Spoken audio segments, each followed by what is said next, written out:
नमस्कार दोस्तों, आप सभी का हमारे चैनल में स्वागत है।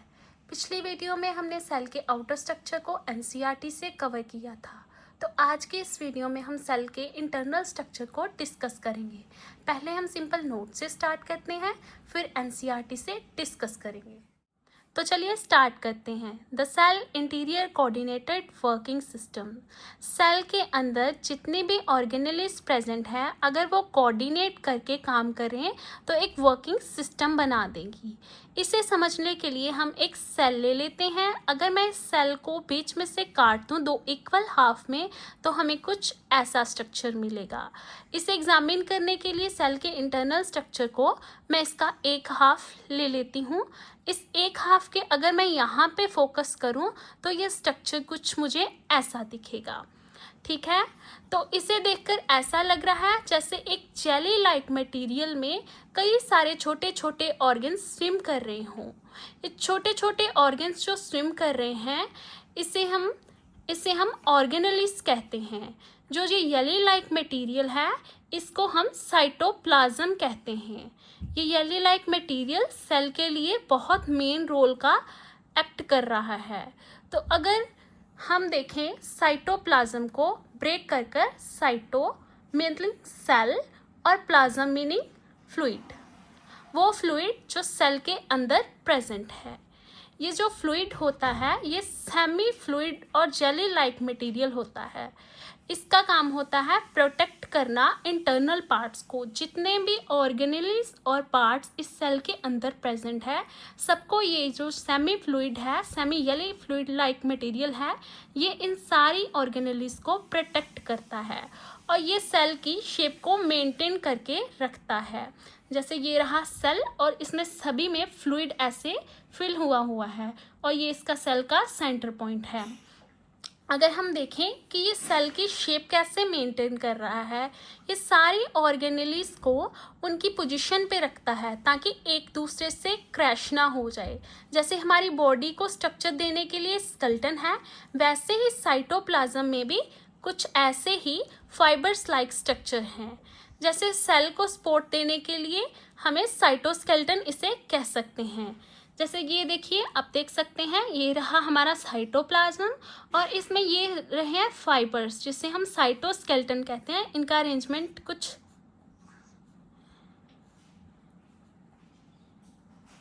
ऐसे होता है, एक दूसरे के साथ फाइबर जुड़े होते हैं ताकि जितने भी ऑर्गेनेल्स हैं वो अपनी जगह से मूव ना करे और सेल एक पर्टिकुलर पोजीशन पर रहकर अपने जितने भी फंक्शंस हैं परफॉर्म कर सके। तो सभी सेल के पास सेल मेम्ब्रेन होती है, ये तो हमें पता है। सबके पास साइटोप्लाज्म होता है, ये भी हमें पता है।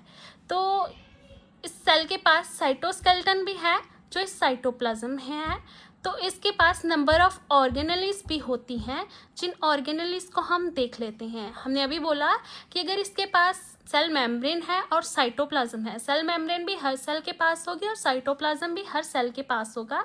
वैसे ही हर सेल के पास, चाहे वो डिवेल्प्ड हो चाहे लेस डिवेल्प्ड हो, तब भी उसके पास एक न्यूक्लियस जरूर होगा। तो हम देख लेते हैं कौन सी ऑर्गेनेल्स एक सेल में प्रेजेंट होती हैं। फर्स्ट है न्यूक्लियस, सेकेंड है राइबोसोम्स, थर्ड है एंडोप्लाज्मिक रेटिकुलम और फोर्थ है गोल्जी अपैरेटस और फिफ्थ है लाइसोसोम और सिक्स्थ है माइटोकॉन्ड्रिया, सेवन्थ है प्लास्टिड। ये सिर्फ प्लांट्स में होती हैं। एट्थ है वैक्यूल्स। इस सब को अगर आपने पहली बार सुना है तो डोंट कंफ्यूज मत होना। अगर हम इसे समझेंगे और बार बार सुनेंगे तो ये हमें क्लियर हो जाएगा। जैसे हम न्यूक्लियस की ओर जाते हैं सबसे पहले। जैसे हमारे पास ब्रेन होता है ना, वैसे ही न्यूक्लियस सेल का मेन सेंटर है, ब्रेन की तरह एक्ट करता है। जो हर सेल में सेंटर में पाया जाता है और इसके पास कोडेड इंफॉर्मेशन होती है। कौन सी कोडेड इंफॉर्मेशन होती है? हमारी अपीयरेंस की इंफॉर्मेशन होती है, हमारी जनरेशन्स की इंफॉर्मेशन होती है, हमारे जो भी बॉडी के फीचर्स होते हैं, सारी जितनी भी एक्टिविटी हम अपने लाइफ प्रोसेस में करते हैं, सारी इंफॉर्मेशन इसके पास न्यूक्लियस में होती है एक कोडेड इंस्ट्रक्शन की तरह। इसीलिए न्यूक्लियस को हम कहते हैं हाउस ऑफ कोडेड इंस्ट्रक्शन। तो ये रहा, हम इसको अपने इस इसमें देख लेते हैं कि सेल में न्यूक्लियस कहाँ पे है। ये देखिए, ये रहा सेल, हमने देखा है ये रही उसकी सेल मेम्ब्रेन, ये हमने पढ़ा था ना, ये रहे लिपिड बायोलिपिड लेयर है ये, उसके बीच में यहाँ पे लिपिड्स अरेंज है, यहाँ कहीं कहीं पे प्रोटीन भी अरेंज है। ये देखिए प्रोटीन चैनल्स, ये रहे प्रोटीन्स, सब दिख रहा है आपको। और अब देखें, इसमें हमने अभी पढ़ा कि एक साइटोप्लाज्म है, फ्लूइड है, जिसमें सारे स्ट्रक्चर अरेंज हैं, जितनी भी ऑर्गेनेल्स हम आगे सेल में पढ़ेंगे सभी इसमें अरेंज हैं। तो हम सेंटर पॉइंट यानी कि ये है न्यूक्लियस जो है सेल का ब्रेन, तो अब हम इसे कवर करने वाले हैं। ये देखिए, ये रहा सेल का न्यूक्लियस। तो ये क्या होता है, डबल मेम्ब्रेन होता है। ये देखिए, एक मेम्ब्रेन ये रही और दूसरी मेम्ब्रेन ये रही, ये रहा डबल मेम्ब्रेन न्यूक्लियस। न्यूक्लियस की मेम्ब्रेन को हम न्यूक्लियर एनवेलपी कहते हैं। और इसमें क्या होता है, स्मॉल स्मॉल पोर्स होते हैं, जिससे कोई भी मटेरियल अगर सेल से बाहर से आए और अगर इसको यहाँ से साइटोप्लाज्म से मटेरियल सेल के न्यूक्लियस के अंदर ट्रांसफ़र करना है तो इन न्यूक्लियर पोर्स से अंदर ट्रांसफ़र हो जाएगा। इन्हीं न्यूक्लियर पोर्स से अगर न्यूक्लियस से कोई भी मटेरियल बाहर करना है तो इन्हीं न्यूक्लियर पोर्स से बाहर हो जाएगा। हमने ये समझ लिया कि इसके पास एक न्यूक्लियर मेम्ब्रेन होती है और इसी के बीच में हम देख लेते हैं, जैसे साइटोप्लाज्म है सेल के पास, वैसे ही सेल के पास भी न्यूक्लियोप्लाज्म है, यानी कि उसके पास भी एक ऐसा ही जेली लाइक मटेरियल है जो इसके अंदर है, जो उसे सपोर्ट देता है। आपको इतना समझ लेना है, हम साइटोप्लाज्म को अगर काउंट करते हैं तो ये काउंट करते हैं कि साइटोप्लाज्म इंक्लूड करता है जितनी भी ऑर्गेनेली सेल में प्रेजेंट होती हैं एक्सेप्ट न्यूक्लियस, क्योंकि सेल के पास अपनी एक मेम्ब्रेन है, वैसे ही न्यूक्लियस के पास भी वैसी ही सेम साइटोप्लाज्म के जैसा न्यूक्लियोप्लाज्म है और वैसी ही एक इन्वेलप यानी कि जैसे सेल के पास सेल मेम्ब्रेन है वैसी ही मेम्ब्रेन है, जो इसे सेल को, साइटोप्लाज्म को, सेल न्यूक्लियस को एक दूसरे से अलग कर देता है। अब हम देख लेते हैं न्यूक्लियस के अंदर क्या है। न्यूक्लियस के सेंटर में एक न्यूक्लियोलस लाइक स्ट्रक्चर होता है। ये जो हमने अभी पढ़ा ना, राइबोसोम्स जो होते हैं इसकी सब यूनिट होती हैं, वो इसी न्यूक्लियोलस में फॉर्म होती हैं, बनती हैं। अगर ये नहीं समझ आया तो जब हम राइबोसोम पढ़ेंगे तब डिस्कस करेंगे। ये एक डार्क स्पॉट होता है सेल के सेंटर में, न्यूक्लियस के सेंटर में होता है। यहाँ पे क्या होता है, न्यूक्लियोप्लाज्म जैसे फ्लूइड लाइक होता है ना, वैसा इसमें प्रेजेंट होता है। उनमें इसी में डीएनए भी होता है, जो हम कहते हैं डीएनए जो होता है वो हमारा कोडेड इन्फॉर्मेशन रखता है, जिससे पता चल जाता है ये कैसा कौन सा ह्यूमन है। जैसे हम निकाल लेते हैं इन्फॉर्मेशन सारी, तो वो जो हम जिससे इन्फॉर्मेशन मिलती है ना, वो डीएनए इसी में अरेंज होता है, एक सेल के न्यूक्लियस के अंदर, न्यूक्लियोप्लाज्म के अंदर। ठीक है, ये रहा न्यूक्लियोप्लाज्म और इसके अंदर जितने भी डीएनए हमारे इसी में अरेंज हैं। ठीक है, तो डीएनए जो है वो ऐसे हम देख लेते हैं पहले अपना न्यूक्लियस का स्ट्रक्चर। ये रहा न्यूक्लियस का स्ट्रक्चर और इसमें ये रही अपनी न्यूक्लियर पोर्स जिससे मटेरियल एक्सचेंज होता है, और ये रहा डार्क स्पॉट न्यूक्लियोलस, और ये रही क्रोमैटिन जो थ्रेड हैं, डीएनए की थ्रेड्स हैं जो जिसमें जेनेटिक इन्फॉर्मेशन होती है, ये डीएनए से मिलकर बनती हैं, ये हम आगे देखेंगे। ये रहा न्यूक्लियोप्लाज्म। तो हम यहाँ से देख लेते हैं हमने क्या पढ़ लिया अभी तक। न्यूक्लियस क्या होता है, ये एक कोडेड इंस्ट्रक्शन का घर होता है, क्योंकि इसके पास सारी इन्फॉर्मेशन कोड्स की फॉर्म में होती है। जैसे एक ह्यूमन सेल की बात करें तो ह्यूमन की अपीयरेंस कैसी होगी, ह्यूमन का मेटाबॉलिज्म कैसा होगा, सारी इन्फॉर्मेशन जो उसकी लिविंग प्रोसेस में काम आएगी, सारी इन्फॉर्मेशन इस न्यूक्लियस के पास होती है। ये भी हमने यहाँ से देख लिया कि न्यूक्लियस जो होता है डबल लेयर होता है, इसके पास न्यूक्लियर पोर होते हैं, न्यूक्लियोप्लाज्म होता है, सेम वैसे ही जैसे सेल के पास साइटोप्लाज्म होता है मटेरियल उसको सपोर्ट देने के लिए, वैसे ही न्यूक्लियस को न्यूक्लियोप्लाज्म है जो इसको सपोर्ट देता है। इसमें डीएनए भी होता है, आप क्रोमैटिन और डीएनए में कंफ्यूज ना होना, अभी हम पढ़ लेते हैं। डीएनए भी होता है जिसके पास जेनेटिक इन्फॉर्मेशन होती है। अब देखिए, डीएनए को हम एक थ्रेड की तरह ले लेते हैं, तो डीएनए को अगर हम एक थ्रेड की तरह लें, अगर उसमें प्रोटीन, जैसे ये है ना प्रोटीन, अगर थ्रेड की तरह है तो मैं एक थ्रेड में बीड्स लगा दूं तो वो एक पर्टिकुलर अरेंजमेंट में आ जाएगा। तो अरेंजमेंट के साथ वो एक ऐसा, अगर ऐसा स्ट्रक्चर है थ्रेड का, तो उसमें थ्रेड में ऐसे बीड्स लगा दूं तो ये एक ऑर्गेनाइज स्ट्रक्चर फॉर्म कर देगा। इससे अगर प्रोटीन प्लस डीएनए के थ्रेड्स आपस में मिलते हैं तो एक ऑर्गेनाइज स्ट्रक्चर बनाते हैं क्रोमैटिन। जो डीएनए है ना वो फ्री फ्लोटिंग होता है इसके अंदर, अगर उसे प्रोटीन के साथ ऐड करें तो वो क्रोमैटिन की फॉर्म ले लेता है। तो आगे हम देखेंगे क्रोमोसोम कैसे होते हैं। क्रोमोसोम जो फॉर्म होते हैं वो सेल की डिवीज़न के दौरान फॉर्म होते हैं। क्रोमोसोम जो होते हैं वो एच शेप के होते हैं। आगे हम अच्छे से पढ़ेंगे कि डीएनए से क्रोमैटिन कैसे बनता है, क्रोमैटिन से क्रोमोसोम कैसे बनता है, क्रोमोसोम का क्या रोल है। बेसिकली जैसे रिप्रोडक्शन होती है उसमें एक सेल से 2 सेल बनने हैं तो सेल की डिवीज़न होगी, तो सेल की डिवीज़न के लिए क्रोमोसोम ही यूज़ होंगे, कभी डायरेक्ट डीएनए डिवाइड नहीं होगा। डीएनए थोड़ा सा प्रोटीन के साथ मिलकर क्रोमैटिन बनाएगा, और जब क्रोमैटिन बनेगा और कंडेंस और टाइट होकर एक chromosome type x shape structure बनाएगा जो डिवीज़न में अपना रोल प्ले करेगा। These chromosomes formed by DNA solid and tight arrangement in X shape। तो ये क्रोमोसोम होते हैं, जब डीएनए एक सॉलिड और टाइट अरेंजमेंट में अरेंज हो जाता है तो एक्स शेप के क्रोमोसोम फॉर्म करता है।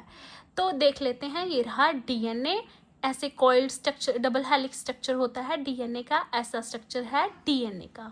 अगर मैं डीएनए को बीच में प्रोटीन अरेंज करके थोड़ा सा कंडेंस कर दूं और ये क्या फॉर्म हो जाएगा, क्रोमैटिन फाइबर। जो न्यूक्लियोप्लाज्म होता है ना उसमें डीएनए ऐसा पड़ा होता है, ये डीएनए के फाइबर्स होते हैं। जब इसमें डीएनए प्लस प्रोटीन को ऐड कर देते हैं तो क्रोमैटिन के फाइबर बन जाते हैं। तो जब देखिए, अब हमने देखा है, इसके बाद हमें सेल को डिवाइड करने की अब बारी आ चुकी है। जब सेल डिवाइड करना है तब ये और कंडेंस्ड हो जाएंगे, यही क्रोमैटिन ऐसे कंडेंस्ड होकर एक साथ और एक्स स्ट्रक्चर बना देंगे ऐसा, और इसे हम क्या कहते हैं, क्रोमोसोम। क्रोमोसोम का रोल सिर्फ सेल डिवीज़न में है, अदरवाइज ये डीएनए और क्रोमैटिन फाइबर की स्टेट में ही न्यूक्लियोप्लाज्म में हमारी जेनेटिक कोड इन्फॉर्मेशन रहेगी। तो इस क्रोमोसोम के ऊपर जीन्स होते हैं। जीन क्या होता है, ऐसे होते हैं, इनके ऊपर जीन्स के पास एलील्स भी होते हैं, लेकिन जीन्स क्या होते हैं, जैसे आई कैसी होगी, ब्लू होगी किसी की और ब्लैक होगी, कैसी होगी, ये जीन्स होते हैं। जैसे पेरेंट्स की आई से आगे अगली जनरेशन में, नेक्स्ट जनरेशन में वही कलर्स पास होते हैं। वैसे डीएनए के पास हमारे डीएनए में जैसे हमारे इंसेस्टर की इन्फॉर्मेशंस होती हैं, हमारे पेरेंट्स की हमारे पेरेंट्स के डीएनए में है, और हमारे पेरेंट्स के डीएनए की इन्फॉर्मेशन है। तो ये सारा अगर हम कंपाइल करें तो हमने ट्रू न्यूक्लियस के बारे में पढ़ा है। तो अगर हम सम केसेस में देखें, जैसे बैक्टीरिया है, इनमें जेनेटिक मटेरियल जो होता है जैसे डीएनए है वो फ्रीली फ्लोट कर रहा होता है साइटोप्लाज्म में। हमें पता है साइटोप्लाज्म क्या है, सेल के सेल मेम्ब्रेन के से लेकर सारे सेल में फैला हुआ semi jelly fluid like material होता है साइटोप्लाज्म। ठीक है, ये कोई भी सेल हो, हर सेल में प्रेजेंट होगा। और जेनेटिक मटेरियल, अगर कोई बैक्टीरिया है उसमें ये जेनेटिक मटेरियल फ्रीली फ्लोट कर रहा होता है। इसके बेस पर हम आगे सेल को डिवाइड करेंगे। इससे पहले हम न्यूक्लियस को एक बार कंपाइल कर लेते हैं। ये रहा न्यूक्लियस। न्यूक्लियस में है सेंटर में न्यूक्लियोलस, और इस यहाँ पे न्यूक्लियोप्लाज्म, जैसे साइटोप्लाज्म है बाहर सेल के, वैसे यहाँ पे है न्यूक्लियोप्लाज्म। इसमें डीएनए और जेनेटिक इन्फॉर्मेशन है, may be in a DNA form और क्रोमैटिन फॉर्म। अगर सेल डिवाइड होने वाला है तो वो क्रोमोसोम की फॉर्म में होगी। इसके बाद ये डबल मेम्ब्रेन होगा, और इस मेम्ब्रेन में पोर्स भी होंगे। अगर मटेरियल अंदर जाना है तो उसे भी पास होने देते हैं, और अगर बाहर जाना है तो उसे भी पास होने देते हैं। ये सेल के ब्रेन की तरह एक्ट करता है। ये है मेन साइट। ठीक है, ये रहा न्यूक्लियस और ब्रेन ऑफ द सेल। इसके बाद हम देख लेते हैं, ये रहा वेल डेवलप्ड न्यूक्लियस और सेल। हम सेल को कंपेयर करेंगे हमारे आगे बेस्ड ऑन द न्यूक्लियस। तो देखिए सेल के दो टाइप होती हैं, प्रोकैरियोटिक सेल और यूकैरियोटिक सेल। प्रो का मतलब होता है बिफोर, कैरियोटिक का मतलब होता है न्यूक्लियस, ठीक है। और यूकैरियोटिक सेल में यू का मतलब होता है ट्रू, कैरियोटिक का मतलब होता है न्यूक्लियस। तो प्रोकैरियोटिक से हमें पता चलता है इसमें वेल डिवेल्प्ड न्यूक्लियस नहीं है। हमने अभी स्टडी किया वो था ट्रू न्यूक्लियस, जो भी हमने इधर स्टडी किया ये है ट्रू न्यूक्लियस। तो जो अदर प्रोकैरियोटिक सेल्स में होता है उनमें ट्रू न्यूक्लियस नहीं होता। उनमें जो डीएनए ऐसा जो क्रोमेटिन और डीएनए का स्ट्रक्चर है जो ऐसे ही फ्रीली फ्लोट कर रहा होता है, उस फ्लोट यहाँ पे फ्लोट कर रहा होता है उससे हम एरिया को न्यूक्लियोइड कहते हैं। लेकिन दूसरी साइड जो यूकैरियोट सेल होते हैं उनमें यही have a membrane, nucleus have a membrane, nucleus के पास प्रॉपर मेम्ब्रेन है, हमने ये पढ़ा हुआ है। तो इसके पास जो प्रोकैरियोटिक सेल होती हैं उनके पास एक एक्स्ट्रा रिंग लाइक डीएनए होता है जिसे हम प्लाज्मिड कहते हैं। ये हम आगे पढ़ेंगे, अगर आपको नाम भी याद रहे तो कोई बात नहीं। लेकिन यूकैरियोटिक के पास कोई भी एक्स्ट्रा डीएनए नहीं होता। अब हम ये रहा हमारा यूकैरियोटिक सेल। अगर ये सेल को आप देख रहे हैं ये वेल डिवेल्प्ड न्यूक्लियस है, इसमें सारे ये पॉइंट्स आप देख सकते हैं। इसके पास न्यूक्लियस है, इसके पास वेल डिवेल्प्ड मेम्ब्रेन है, इसके पास कोई भी एक्स्ट्रा और जेनेटिक मटेरियल नहीं है, और आप सबने इस न्यूक्लियस को समझ ही लिया है।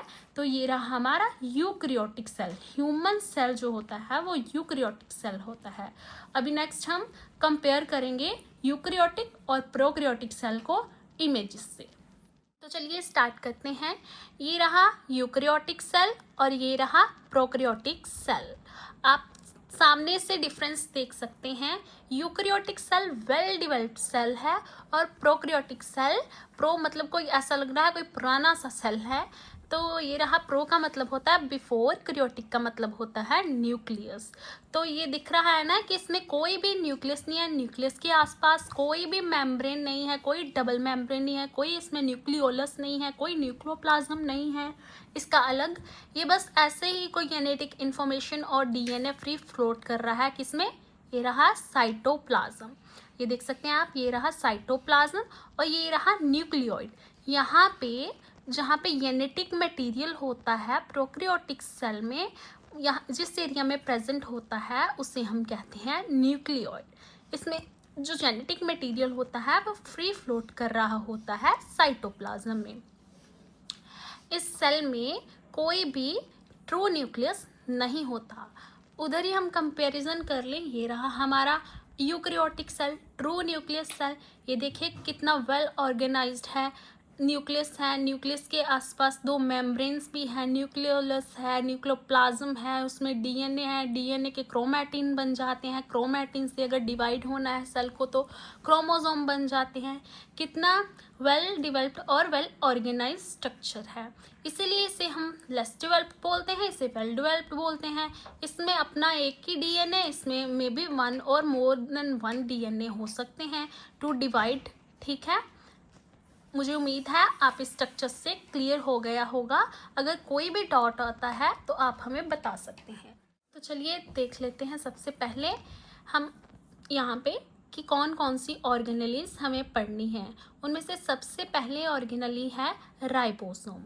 ये वेल डिवेल्प्ड सेल है और यूकैरियोटिक सेल है, इसमें राइबोसोम भी प्रेजेंट है। हालांकि प्रोकैरियोटिक सेल में भी राइबोसोम्स प्रेजेंट होंगे। तो देखिए ये रहे सर्कुलर छोटे छोटे स्ट्रक्चर्स हैं, ये सभी क्या है, राइबोसोम। ये जो भी जितनी भी ऑर्गेनेलीज होंगी ये सब एक फैक्ट्री की तरह काम करेंगी। कोई मटेरियल बनाएगा, कोई उसे पैक करेगा, कोई उसे ट्रांसफ़र करेगा और यहाँ जिस मटेरियल की जहाँ पर ज़रूरत है उसे वहाँ पर पहुँचाएगा। ऐसे एक फैक्ट्री की तरह सेल में काम करता है। हम कह सकते हैं सेल एक फैक्ट्री है और डिफरेंट डिफरेंट ऑर्गेनेलीज उसके वर्कर्स हैं जो उसकी ज़रूरत के हिसाब से जितनी डिमांड है सेल की उसके हिसाब से उसको मटेरियल प्रोवाइड करते जाते हैं। तो हम देखते हैं ये रहा हमारा राइबोसोम। यहाँ पे देखिए ये रहा राइबोसोम। राइबोसोम का मेन काम क्या है, प्रोटीन की सिंथेसिस करना। प्रोटीन की सिंथेसिस कहाँ पे होती है, राइबोसोम में। तो इसीलिए राइबोसोम को कहते हैं प्रोटीन फैक्ट्री। ये हमेशा याद रखना, यही राइबोसोम का मेन पॉइंट है। राइबोसोम की वैसे 2 यूनिट होती हैं, लेकिन हमारे सिलेबस में इसे कवर करना नहीं है। जो राइबोसोम है, साइटोप्लाज्म, ये रहा हमारा साइटोप्लाज्म जिसमें सभी ऑर्गेनेलीज फ्रीली फ्लोट कर रही हैं, उसमें भी राइबोसोम भी उसमें फ्लोट कर रहा होगा। राइबोसोम बनता कहाँ पे है? राइबोसोम की अगर 2 सब यूनिट मिलकर उसे राइबोसोम बनाती हैं, तो वो सब यूनिट जो बन रही हैं वो कहाँ पे बन रही हैं? हमने पहले लाइन देखी थी, ये रहा न्यूक्लियोलस। जो न्यूक्लियोलस है, इसमें राइबोसोम की सब यूनिट बनती है। जैसे मान लीजिए यहाँ पे राइबोसोम की एक सब यूनिट ऐसे बनी और यहाँ से बनकर इस न्यूक्लियर पोर से बाहर आ गई।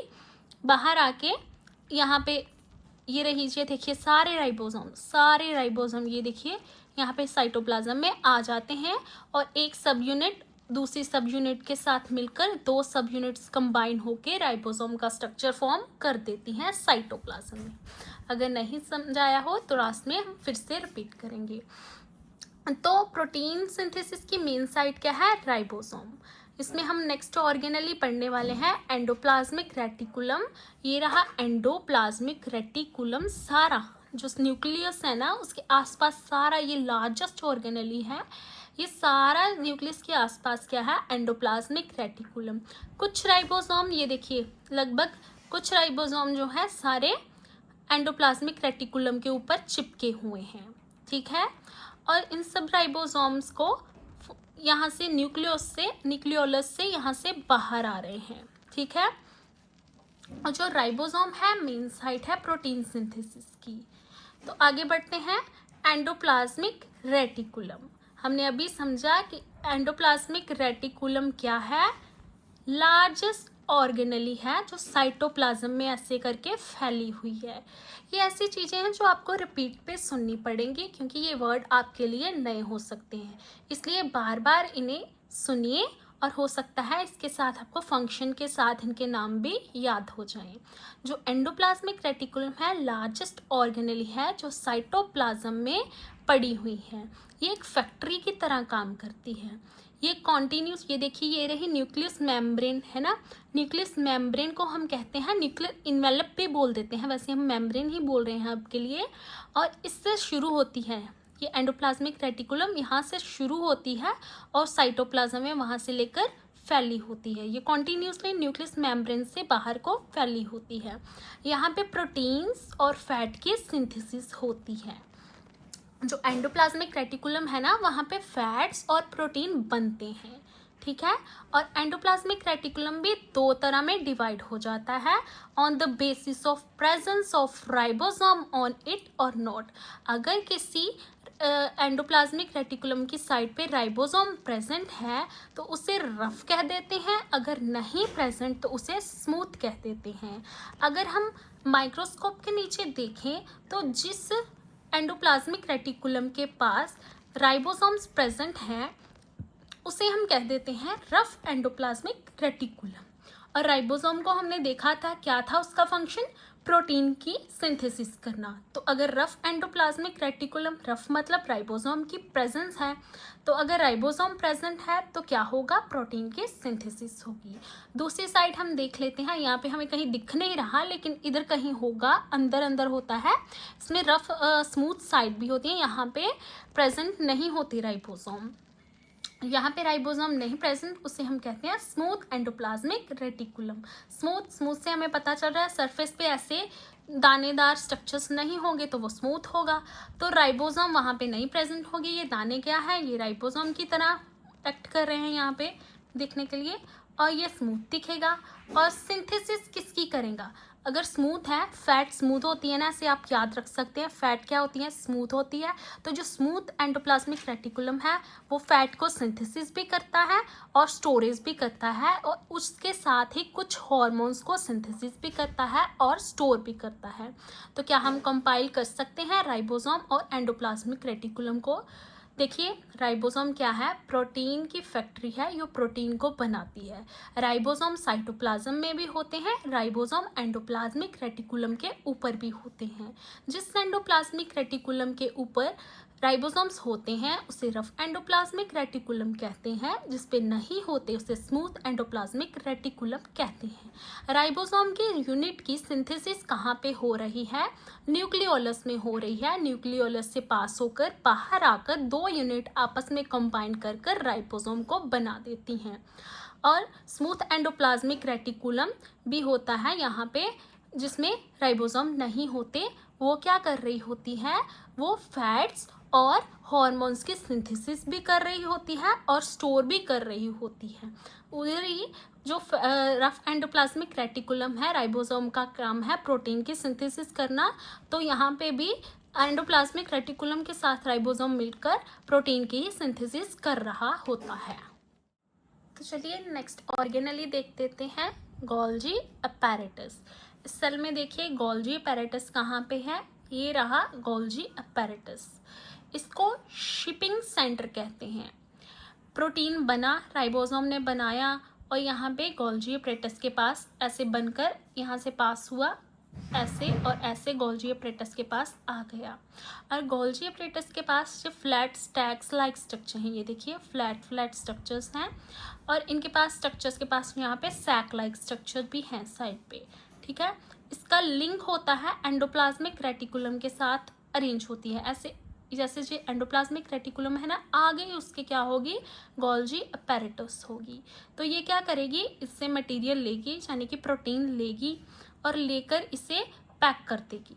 पैक करके क्या करेगी? इसे पैक करेगी और मॉडिफाई भी करेगी, और जो उसमें चाहिए उसे रखेगी, जिसे नहीं चाहिए उसे साइड पे कर देगी। इसका काम है मटेरियल को मॉडिफाई करना, प्रोटीन को मॉडिफाई करना, उसकी शॉर्टनिंग करना और उसकी पैकेजिंग करना।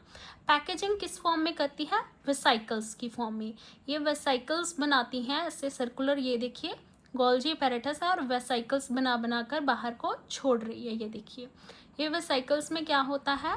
प्रोटीन्स होता है, लिपिड्स होता है, और वेसिकल्स बनाकर छोड़ देती है। और इसी में नेक्स्ट ऑर्गेनली जो हम पढ़ेंगे, लाइसोसोम जो है, वो भी गोल्जी अपैरेटस ही फॉर्म करता है। गोल्जी अपैरेटस का मेन काम है पैक करना और शॉर्टनिंग करना मटेरियल की, और उसे वेसिकल बनाकर बाहर निकाल देना। और जो हमारी नेक्स्ट ऑर्गेनली है, लाइसोसोम। लाइसोसोम एक एंजाइम हाउस है और इसका काम है क्लीन अप द सिस्टम। जितना भी अगर सेल वर्क कर रहा है, मटेरियल भी यूज़ कर रहा है, तो यकीनन है वेस्ट भी निकालेगा। जितना भी वेस्ट सेल में पड़ा होगा ये उसे क्लीन अप करेगा लाइसोसोम। इसमें नंबर ऑफ एंजाइम्स होते हैं जो किसी भी मटेरियल को डैमेज और वैनिश कर सकते हैं। लाइजो का मतलब होता है बेसिकली ब्रेक और फिनिश एनीथिंग। तो सिंगल मेम्ब्रेन लाइसोसोम जो होती है वो सिंगल, ये देखिए लाइसोसोम यहाँ पे दिख तो नहीं रहा, लेकिन ऐसे करके लाइसोसोम का स्ट्रक्चर हम देख लेते हैं। ऐसे लाइसोसोम स्ट्रक्चर है और सिंगल मेम्ब्रेन स्ट्रक्चर होता है और सैक लाइक होता है स्ट्रक्चर। तो फिल्ड विद एंजाइम, इसमें नंबर ऑफ एंजाइम्स होते हैं लाइसोसोम में जो किसी भी चीज़ को वैनिश कर सकते हैं। कोई भी अनवांटेड जो नहीं चाहिए प्रोटीन, कार्ब, फैट कोई भी होगी उसे डैमेज कर सकते हैं और ख़त्म कर सकते हैं। और अगर उसका मटेरियल जो भी उसे ख़त्म करने के बाद चाहिए होता है, रिड्यूसेबल होता है, उसे फिर साइटोप्लाज्म में फेंक देते हैं ताकि वो फिर नेक्स्ट मटेरियल में नेक्स्ट अगर फंक्शनिंग हो कहीं सेल पे उसमें यूज़ होकर यूज़फुल हो सके। तो इसमें हम देख लेते हैं, ये रहा लाइसोसोम, कोई अनवांटेड मटेरियल है, लाइसोसोम ने इसे इनगल्फ किया। ये रहा है एंजाइम, इसमें लाइसोसोम में नंबर ऑफ एंजाइम जो किसी भी चीज़ को तोड़ ताड़ सकते हैं। एंजाइम ने उस चीज़ पर एक्ट किया, कोई भी अनवांटेड मटेरियल पर एक्ट किया और उसे नंबर ऑफ पीसेस में ब्रेक कर दिया। ब्रेक करने के बाद उसे वैनिश कर दिया और जो भी मटेरियल यूज़ का है उसे ऐसे करके ये बाहर को छोड़ देता है। कहाँ पे? साइटोप्लाज्म में ये सबको छोड़ देता है। ठीक है, और हम इसे कंपाइल कर लें तो हम देख सकते हैं गोल्जी अपैरेटस का काम क्या है? पोस्ट ऑफिस की तरह काम करता है, मटेरियल को मॉडिफाई करता है, जो भी एंडोप्लाज्मिक रेटिकुलम और राइबोसोम ने मटेरियल को बनाकर भेजा है, और उसे पकड़ता है और उसे मॉडिफाई करता है, शॉर्ट करता है, पैक करता है, और अगली ऑर्गेनली जो लाइसोसोम है उसे भी बनाता है, और वेसिकल की फॉर्म में जो गोल्जी अपैरेटस है वो बनाता है लाइसोसोम को भी, और जितनी भी मटेरियल आगे पास करना है उसे भी। जो ह्यूमन का स्पर्म सेल होता है उस पे भी लाइसोसोमल एंजाइम होते हैं। इसका काम क्या होता है, किसी भी लेयर को फाड़ देना। तो जो एग सेल्स होता है ऐसे करके, ये एग सेल है, ये स्पर्म है। अगर एग सेल की मेम्ब्रेन है उसे फाड़ना है और काटना है ताकि स्पर्म अंदर एंटर कर सके, तो इसके पास लाइसोसोमल एंजाइम होंगे। जो जब एग के पास स्पर्म आएगा तो वो अपने एंजाइम छोड़ेगा और सेल की मेम्ब्रेन को काट देगा ताकि स्पर्म अंदर एंटर कर सके। ये एक एक्सेप्शन थी जो बताने के लिए आपकी बुक में दी हुई है कि स्पर्म सेल में भी लाइसोसोम एंजाइम होते हैं। तो चलिए नेक्स्ट ऑर्गेनली स्टार्ट करते हैं, माइटोकॉन्ड्रिया। आप इस सेल में देख सकते हैं, ये रहा और ये रहा माइटोकॉन्ड्रिया। माइटोकॉन्ड्रिया ये आपको दिख रहा है सेल में, इसका काम है सेल को एनर्जी देना ताकि जितने भी काम उसे करने हैं अपने सेल में वर्किंग सिस्टम बनाने के लिए, उसमें एनर्जी यूज़ करनी है, वो सारी माइटोकॉन्ड्रिया ही उसे प्रोवाइड करेगा। तो माइटोकॉन्ड्रिया को पावर हाउस ऑफ सेल भी कहते हैं। जितनी भी एनर्जी सेल की एक्टिविटी में यूज़ होगी वो सारी कौन प्रोवाइड करेगा, माइटोकॉन्ड्रिया। माइटोकॉन्ड्रिया के पास 2 मेम्ब्रेन्स होती हैं। ये देखिए यहाँ पे भी आप देख सकते हैं ऐसे मेम्ब्रेन, एक आउटर मेम्ब्रेन है, एक इनर मेम्ब्रेन है। ये हमने स्ट्रक्चर भी ड्रा कर रखा है। और माइटोकॉन्ड्रिया के पास ना अपना डीएनए भी होता है। आगे जाकर हम प्लांट्स के भी एक सेल में ऐसा, ऑर्गेनली में ऐसा पढ़ेंगे कि उसके पास भी खुद का डीएनए होता है। ये एक डिफरेंट बात है ऑर्गेनलीज में, माइटोकॉन्ड्रिया में और प्लांट सेल की एक ऑर्गेनलीज में, जिसमें अपना खुद के राइबोसोम्स होते हैं, डीएनए होते हैं। ये इनमें अलग बात है। तो इसकी आउटर मेम्ब्रेन है, ये रही सेल माइटोकॉन्ड्रिया की आउटर मेम्ब्रेन, और ये रही इनर मेम्ब्रेन, और इसके बीच में इंटर मेम्ब्रेन स्पेस भी है। तो अंदर क्या होता है, इसके ऐसे करके सिस्टर्ने लाइक स्ट्रक्चर बने होते हैं, फिंगर लाइक प्रोजेक्शंस होती हैं माइटोकॉन्ड्रिया में। तो इनर मेम्ब्रेन फोल्डेड होती हैं जिसे हम क्रिस्टे बोलते हैं। तो फिंगर लाइक प्रोजेक्शंस होती हैं। इससे क्या होता है, जो भी एरिया है माइटोकॉन्ड्रिया का अंदर का वो इंक्रीज हो जाता है। इसमें होता क्या है कि सेल को जितनी भी एटीपी यानी कि एनर्जी चाहिए, एटीपी क्या होती है, एनर्जी की करेंसी होती है। जैसे हमारे पास रुपी है, वैसे ही हमारी बॉडी के पास जो एनर्जी है उसकी करेंसी है एटीपी। एटीपी की फुल फॉर्म है एडिनोसाइन ट्राइफॉस्फेट। ही आपको याद करनी पड़ेगी। इसमें 3 फॉस्फेट होते हैं, इसीलिए इसे ट्राइफॉस्फेट कहते हैं। तो इसमें होता क्या है, जब ग्लूकोज आता है माइटोकॉन्ड्रिया के अंदर तो उसे ब्रेक डाउन करके एनर्जी रिलीज करते हैं ये माइटोकॉन्ड्रिया। तो उससे ही कहते हैं सेलुलर रेस्पिरेशन। हम जैसे जिंदा रहने के लिए ह्यूमन लंग्स से ब्रीथ करते हैं और रेस्पिरेशन करते हैं, वैसे सेल की एक्टिविटी को मैनेज करने के लिए माइटोकॉन्ड्रिया क्या करता है, ग्लूकोज का यूज करके उसे ब्रेक डाउन करके सेलुलर रेस्पिरेशन करता है। जो भी उससे एनर्जी निकलती है वो सेल को देता है, सेल अपनी एक्टिविटी में उसे यूज़ करता है। तो नेक्स्ट की हम एनसीईआरटी नेक्स्ट वीडियो में कवर करेंगे। आपका इस वीडियो को देखने के लिए धन्यवाद।